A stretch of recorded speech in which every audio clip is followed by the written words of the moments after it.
ఉత్సవ సమితి తరఫు నుంచి వివిధ కార్యక్రమాలు బహుజన బిడ్డలను అవేర్ చేయడానికి ఎంతనైతే అవుతుందో మాతోటి అంత చేయడానికి మేము ఇక్కడ సిద్ధంగా ఉన్నాము.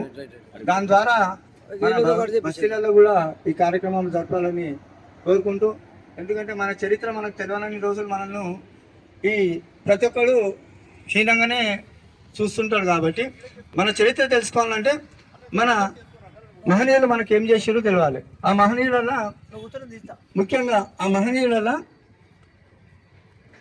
మహాత్మా జ్యోతిరావు పూలేని తీసుకొని, అంబేద్కర్ గారి దగ్గర తీసుకొని, జగ్జీకొని, మాన్యవర్ కాంశీరామ్ గారు తీసుకొని, ఇట్లా మహనీయులు ఎంతోమంది ఉన్నారు. ఆ మహనీయులు అందరితో పాటు వారి సతీమణులు ఎవరైతున్నారో మహాత్మా జ్యోతిరావు పూలే దంపతులు కూడా వాళ్ళకు కూడా బిడ్డలే వద్దు, పెళ్లి అయిన తర్వాత కూడా మాకు బిడ్డలే వద్దు, ఈ సమాజమే మాకు బిడ్డలు అని వాళ్ళు కూడా త్యాగం చేశారు. దాని తర్వాత బాబాసాహెబ్ అంబేద్కర్ గారు కూడా ఆ నలుగురు బిడ్డలను పొడగొట్టుకొని